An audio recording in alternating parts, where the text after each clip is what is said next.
नमस्कार, good morning, सुप्रभात। मैं हूं आपके साथ रवि मिश्रा। सबसे पहले बात रूस और यूक्रेन फ्रंट की। अब से कुछ देर पहले तक पुतिन ने कई घंटों तक ग्लोबल प्रेस कॉन्फ्रेंस की। इस दौरान पुतिन ने ऐलान कर दिया कि यूक्रेन में रूसी सेना अपने सभी लक्ष्य हर हाल में हासिल करके रहेगी। अगर ये लक्ष्य सीज फायर से पूरे नहीं हुए तो रूस इसे सैन्य ताकत का इस्तेमाल कर हासिल करेगा। पुतिन ने यह घोषणा की और इसी के साथ रूसी सेना का यूक्रेन दहन अभियान तेज हो गया। साल के अंत में पुतिन की मैराथन प्रेस कॉन्फ्रेंस हुई। 4 घंटों तक चले इस ग्लोबल प्रेस कॉन्फ्रेंस में पुतिन ने जो कुछ कहा उससे युद्ध की आग बहुत भड़क गई।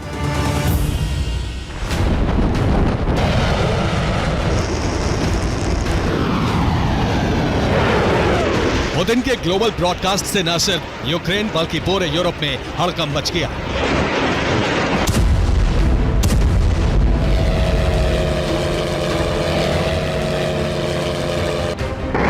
ग्लोबल प्रेस कॉन्फ्रेंस में पुतिन ने साफ कर दिया कि यूक्रेन में रूस अपने सभी लक्ष्य पूरे करने के बाद ही युद्ध विराम करेगा।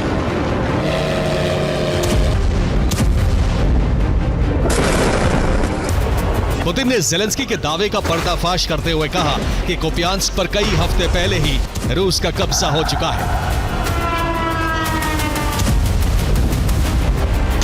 ज़ेलेंस्की कुपियांस्क को लेकर झूठ बोल रहे हैं।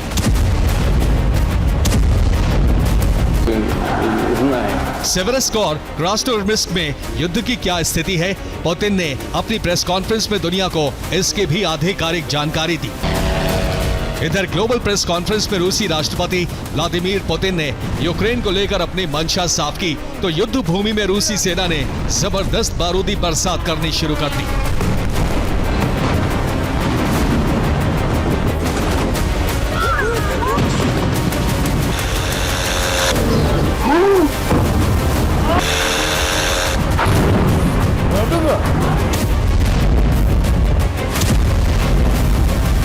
युद्ध विराम के लिए पुतिन की शर्त है यूक्रेन की जमीन, जिसे यूक्रेन देने को तैयार नहीं।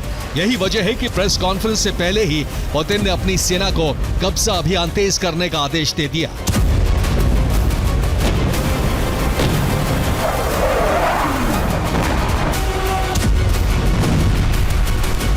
पुतिन की प्रेस कॉन्फ्रेंस के बाद रूसी सेना जिस तरह से हमले कर रही है उससे रूस से सटे नेटो देशों में हड़कंप मचा हुआ है। तो ग्लोबल प्रेस कॉन्फ्रेंस में पुतिन ने जो प्रण लिया है उसे न सिर्फ यूक्रेन बल्कि पूरे यूरोप में हड़कंप मच गया है। एस्टोनिया ने रूस से सटे बॉर्डर पर सेना की तैनाती बढ़ा दी है, तो वहीं लातविया ने अपने एयर डिफेंस सिस्टम को एक्टिव कर दिया है। लिथुआनिया ने रूस से लगती सीमा पर निगरानी बढ़ा दी है। पोलैंड के लड़ाकू विमान हवा में उड़कर अपने आसमान की सुरक्षा कर रहे हैं। मोल्डोवा ने न सिर्फ अपनी सीमा को बंद कर दिया है और बल्कि उसकी वायुसेना से लगातार निगरानी भी कर रहा है। वहीं रोमानिया ने रूस के ड्रोन या फाइटर जेट को गिराने के लिए एयर डिफेंस सिस्टम को अलर्ट कर दिया है। यूक्रेन डॉनबास रूस को देने के लिए तैयार नहीं है। इससे भड़के पुतिन ने अब डॉनबास के अलावा यूक्रेन के कई प्रांतों और शहरों में कब्जा अभियान तेज कर दिया है। इस मिशन को पूरा करने के लिए रूसी फौज जबरदस्त बमबारी कर रही है।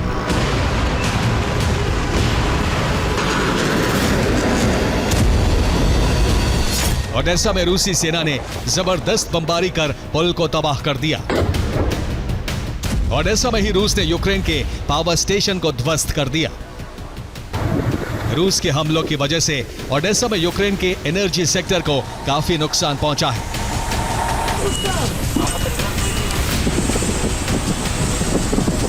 रूसी विस्फोट की वजह से कीव की कई इमारतों में भीषण आग लग गई। चेर्निहिव में रूस ने यूक्रेन की पावर ग्रिड को तबाह कर दिया।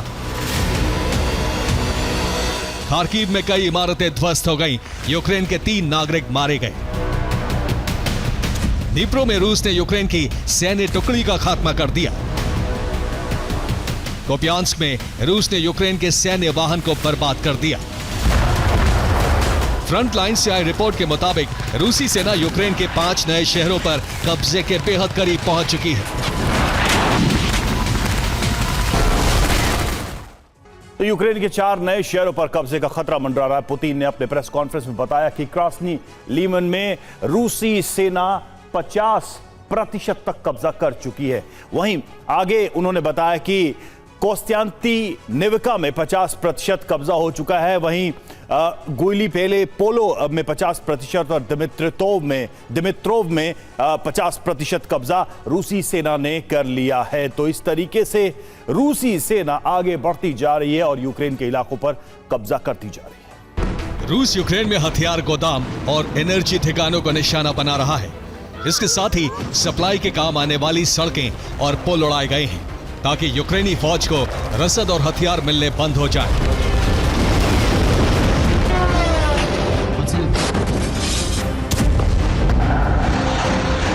आईएसडब्ल्यू की रिपोर्ट के मुताबिक रूसी सेना अब नई रणनीति के तहत हमले कर रही है।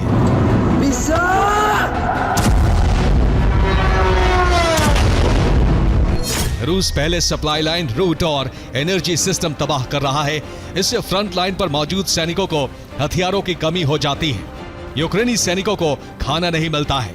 आराम के लिए बनाए गए अंडरग्राउंड पोस्ट में हीटिंग सिस्टम बंद हो जाते हैं। इसके बाद रूसी सैनिक आते हैं और चौकियों पर हमले कर उन पर कब्जा कर लेते हैं। इसी रणनीति के तहत गुइलिपोले और पोक्रोवस्क में रूसी सेना ने 2 दिनों में बड़ी जीत हासिल की है और कई यूक्रेनी इलाकों पर कब्जा कर लिया है।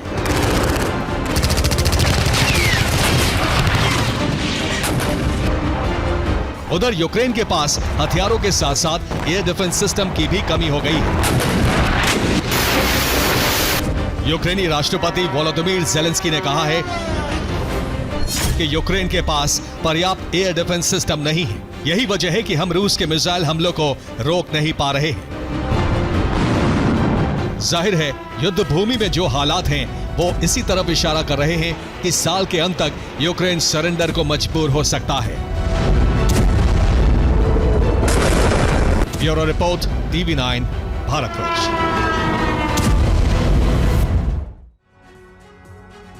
इधर रूस पर यूक्रेन का बड़ा ड्रोन हमला, सबसे बड़ा केमिकल प्लांट तबाह हो गया। ड्रोन स्ट्राइक से प्लांट में आग लग गई। अजोट प्लांट की 2 यूनिट खाक हो गई।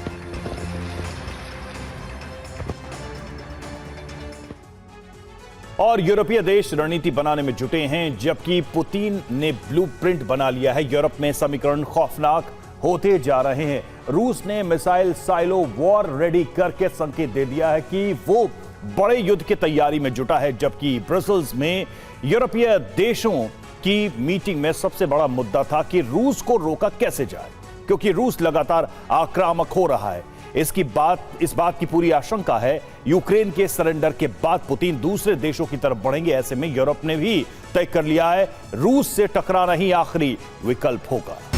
पुतिन का मिशन 32 आरंभ हो चुका है। मिसाइल साइलो में वॉर रेडी कर दिए गए हैं।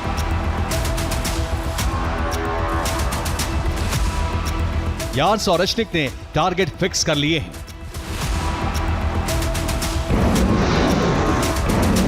बस पुतिन ने जैसे ही ग्रीन सिग्नल दिया, शुरू हो जाएगा यूरोप का सबसे भयंकर युद्ध।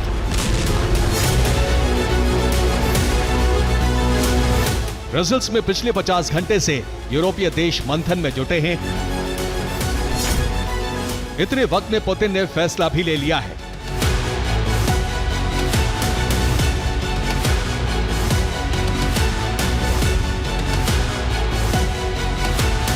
इस बार यूरोप को मौका नहीं देना है, बल्कि इस बार पूरा हिसाब बराबर करना है।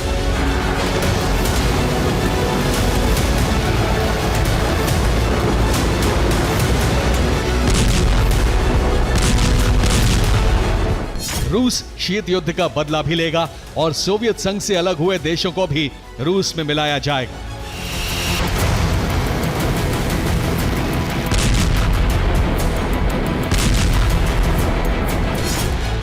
और इसकी शुरुआत यूक्रेन से हो चुकी है।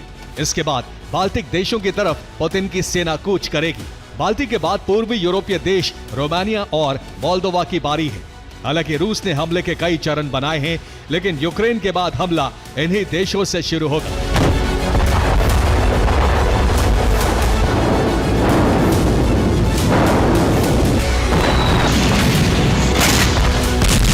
पुतिन के प्लान की भनक यूरोपीय देशों को भी है। यही वजह है कि ब्रसेल्स में रूस को काउंटर करने का प्लान तैयार किया जा रहा है, जबकि इससे पहले ट्रंप ने शांति प्रस्ताव का विकल्प दिया था।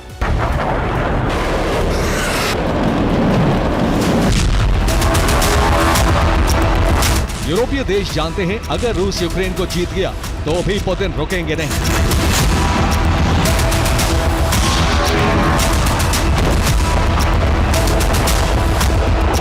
इसी वजह से पुतिन को यूक्रेन युद्ध में फंसा कर रखने की तैयारी है। इसलिए यूक्रेन को लगातार बारूद सप्लाई किया जा रहा है।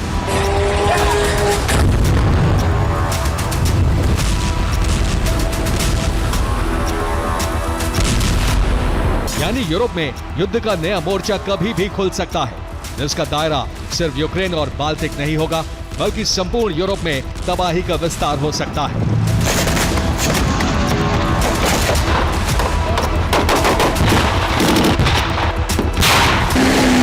इसके लिए अमेरिका से भी ग्रीन सिग्नल रूस को मिल सकता है, क्योंकि ट्रंप का पीस प्लान ना मानकर ज़ेलेंस्की ने गुस्सा भड़का दिया है और यूरोपीय देशों ने ज़ेलेंस्की पर दबाव बनाकर इस गुस्से को आग में बदल दिया है। और रूस ने सुरक्षा चक्रव्यूह भी तैयार किया है, जिसमें S-500 की तैनाती की जा रही है। 3 चरणों में ये हमले नाकाम करता है। पहला चरण यानी देखना और तय करना, जिसमें 30 सेकंड का वक्त लेता है। इसका रडार खतरे को जल्दी पहचानता है और सही टारगेट चुनता है। लॉन्ग रेंज रडार से ICBM की गति दिशा पता की जाती है। मिसाइल के संभावित गिरने की जगह भी कैलकुलेट करता है। दूसरे चरण में टारगेट का पीछा करना होता है, जिसमें 50 सेकंड का वक्त लगता है। इसलिए इंटरसेप्टर को सही जगह सही समय पर पहुंचना होता है। और 77N6 series interceptor missile launch होती है। मिसाइल मैक 20 स्पीड से ऊपर जाती है। ग्राउंड रडार से लगातार डेटा लिंक अपडेट लेती है। टारगेट की हर मूवमेंट के हिसाब से रास्ता बदलती है। तीसरे चरण में सीधी टक्कर और मिशन पूरा, जिसमें सिर्फ 10 सेकंड लगते हैं। टारगेट के पास आते ही मिसाइल हमले को तैयार हो जाती है। इंटरसेप्टर सीधे ICBM वॉरहेड पर लॉक हो जाता है। इंटरसेप्टर और वॉरहेड की सीधी टक्कर होती है। कॉम्बैट ऑपरेशन स्पेस में होता है, जिससे जमीन पर नुकसान न हो।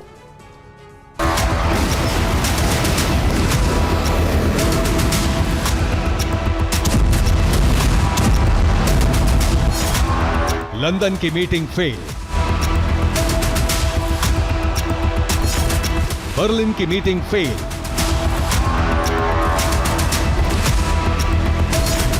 ब्रसेल्स की मीटिंग भी करीब करीब फेल। अब सबकी निगाहें वीकेंड में होने जा रही मियामी वार्ता पर रहेगी, जिसमें रूस का प्रतिनिधिमंडल अमेरिकी प्रतिनिधिमंडल से मिलने जा रहा है। कहा जा रहा है इस मीटिंग में उन तमाम मुद्दों पर चर्चा होगी जिन्हें यूक्रेन ने मानने से इनकार किया है।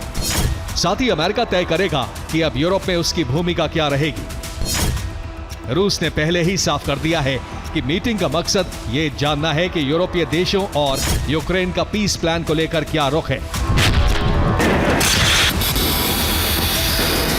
इस बीच रूस की तरफ से बयान आ चुका है, अगर उसकी सीज संपत्तियों का इस्तेमाल यूक्रेन को फंडिंग के रूप में किया गया तो यूरोप में युद्ध कोई नहीं रोक सकता।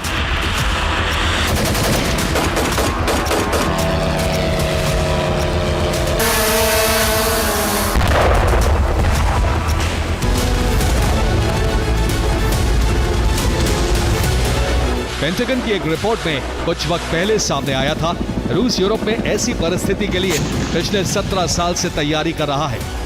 यानी हथियारों का प्रोडक्शन और युद्ध नीति पहले से बनाई गई।